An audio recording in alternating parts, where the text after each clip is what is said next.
ओम शांति। प्रातः मुरली। ओम शांति। बाप दादा 10/10/2024 के परमात्म मधुर महाभाग।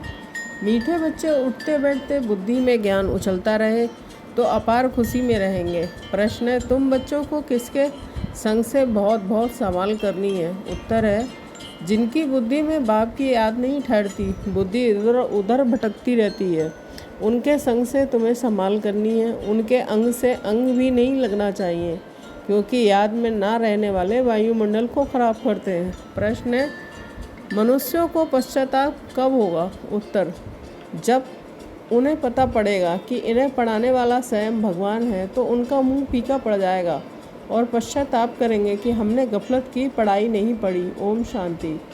अब रूहानी यात्रा को तो बच्चे अच्छी तरह से समझते हैं। कोई भी हठयोग की यात्रा होती नहीं है। यह है याद। याद के लिए कोई भी तकलीफ़ की बात नहीं है। बाप को याद करना, इसमें कोई तकलीफ़ नहीं है। ये क्लास है, इसलिए सिर्फ कायदे से बैठना होता है। तुम बाप के बच्चे बने हो। बच्चों को पालना हो रही है। कौन सी पालना? अविनाशी ज्ञान रत्नों का खजाना मिल रहा है। बाप को याद करने में कोई तकलीफ़ नहीं है, सिर्फ माया बुद्धि का योग तोड़ देती है। बाकी बैठो भल कैसे भी, उनसे कोई याद का ताल्लुक़ नहीं। बहुत बच्चे हठयोग से 3-4 घंटे बैठते हैं, सारी रात भी बैठ जाते हैं। आगे तुम्हारी तो थी भट्टी, वह बात और थी। वहाँ तुमको धंधा धूरी तो था नहीं, इसलिए वह सिखाया जाता था कि अब बाप कहते हैं कि तुम गृहस्थ व्यवहार में रहो, धंधा धूरी भी भल करो। कुछ भी काम काज करते बाप को याद करना है। ऐसे भी नहीं कि अभी निरंतर तुम याद कर सकते हो, नहीं, इस अवस्था में टाइम लगता है।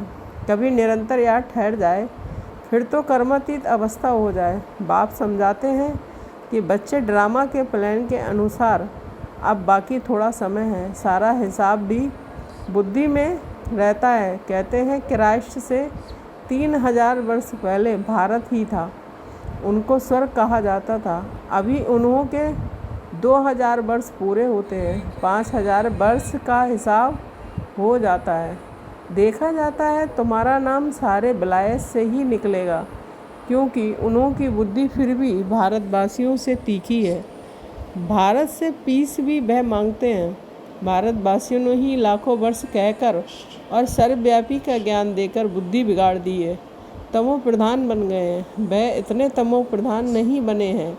उन्हों की बुद्धि तो बड़ी तीखी है। उन्हों का जब आवाज़ निकलेगा तब भारतवासी जागेंगे, क्योंकि भारतवासी एकदम घोर नींद में सोए हुए हैं। वह थोड़े सोए हुए हैं।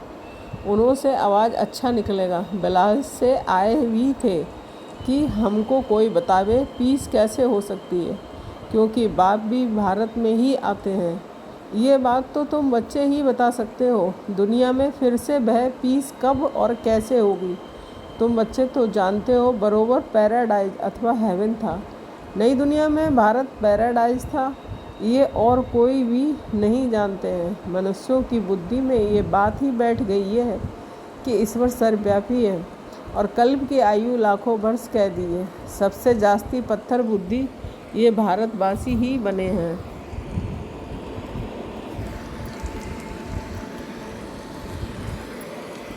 ये गीता शास्त्र आदि सब भक्ति मार्ग के, फिर भी ये सब कैसे ऐसे ही बनेंगे? भल ड्रामा को जानते हैं, फिर भी बाप को पुरुषार्थ कराते हैं। तुम बच्चे जानते हो कि विनाश तो जरूर होगा। बाप आए ही हैं नई दुनिया की स्थापना करने। ये तो खुशी की बात है ना। जब कोई बड़ा इम्तहान पास करते हैं तो अंदर में खुशी होती है ना।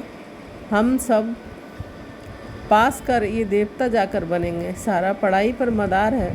तुम बच्चे जानते हो कि बरोबर बाप हमको पढ़ाकर यह बनाते हैं। बरोबर पैराडाइज हेवन था। मनुष्य तो बेचारे बिल्कुल ही मूंझे हुए हैं। बेहद के बाप पास जो ज्ञान है वह तुम बच्चों को दे रहे हैं। बाप की तुम महिमा करते हो। बाबा नॉलेजफुल है, फिर ब्लसफुल भी है। खजाना भी उनके पास है, फुल है। तुमको इतना साहूकार कौन बनाता है? यहाँ तुम क्यों आए हो? वर्षा पाने। अगर कोई की तंदुरुस्ती अच्छी है परंतु धन नहीं है, तो धन बगैर क्या होगा? वैकुंठ में तो तुम्हारे पास धन रहता है। यहाँ जो जो साहूकार हैं उनको नशा रहता है कि हमारे पास इतना धन है, ये कारखाने आदि हैं। शरीर छोड़ा खल्लास। तुम तो जानते हो कि हमको बाबा 21 जन्मों के लिए इतना खजाना दे रहे हैं। बाप खुद तो खजाने का मालिक नहीं बनते, तुम बच्चों को मालिक बनाते हैं, ये भी तुम जानते हो।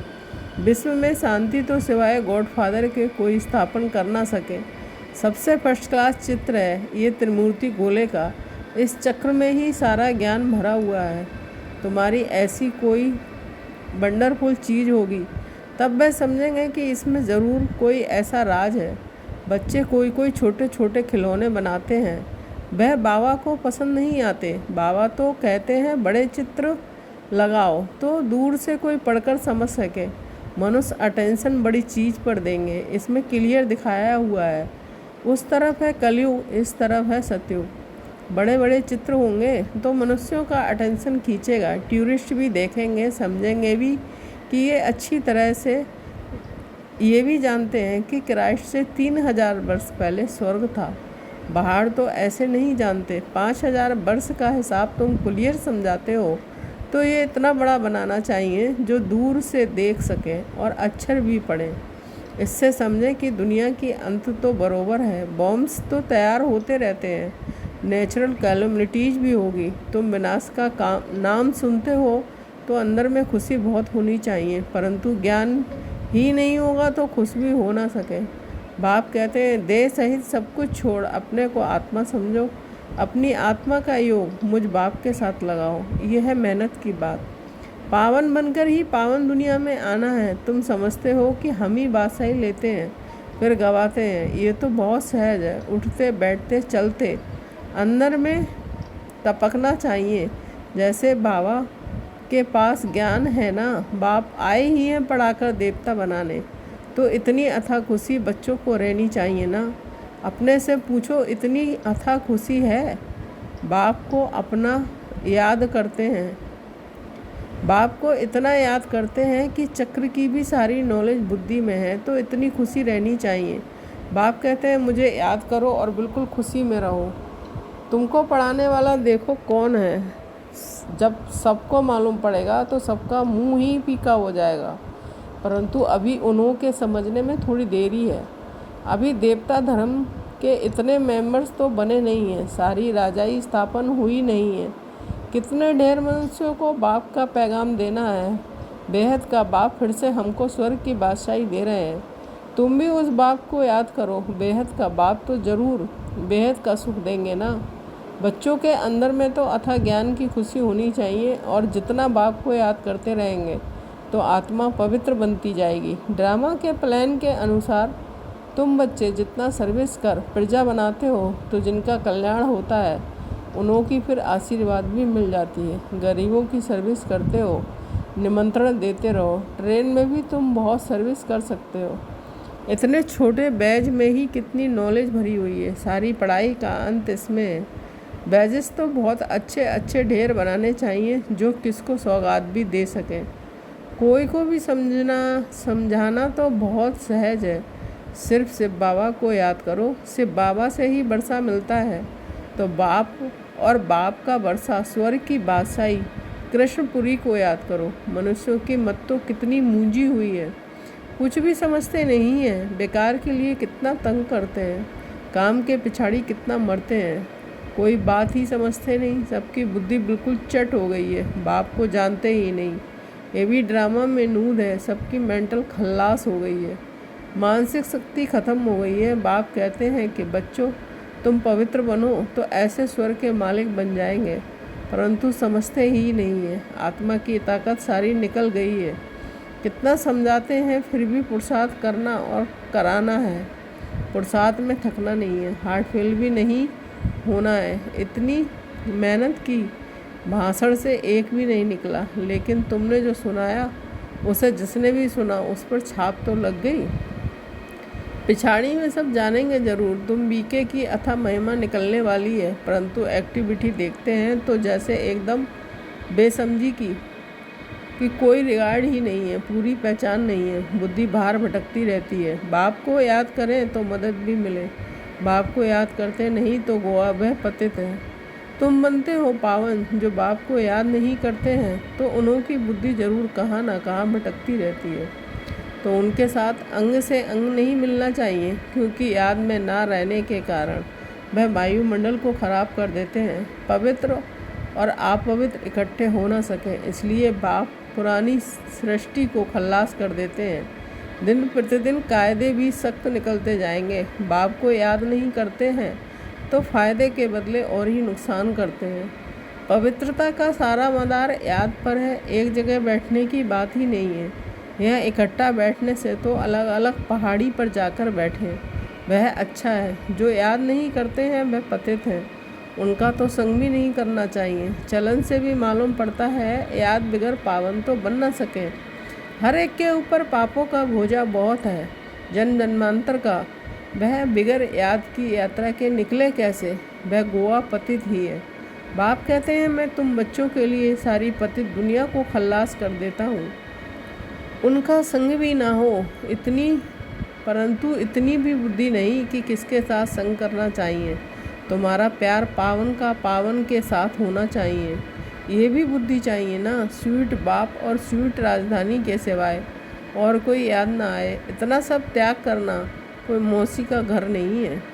बाप को तो बच्चों पर अथाह प्यार है। बच्चे पावन बन जाओ तो तुम पावन दुनिया के मालिक बन जाएंगे। हम तुम्हारे लिए पावन दुनिया की स्थापना कर रहे हैं। इस पतित दुनिया को बिल्कुल खलास कर देते हैं। यहाँ इस पतित दुनिया में हर चीज़ तुमको दुख देती है। आयु भी कमती होती है, जाती है। इनको कहा जाता है बर्थ नॉट ए पेनी। कौड़ी और हीरे में फ़र्क तो होता है ना। तो तुम बच्चों को कितनी खुशी होनी चाहिए। गाया भी जाता है सच तो बिट्ठो नच। तुम सतयुग में खुशी में डांस करते हो। यहाँ की कोई भी वस्तु से दिल नहीं लगानी है। इनके तो देखते हुए भी देखना नहीं है।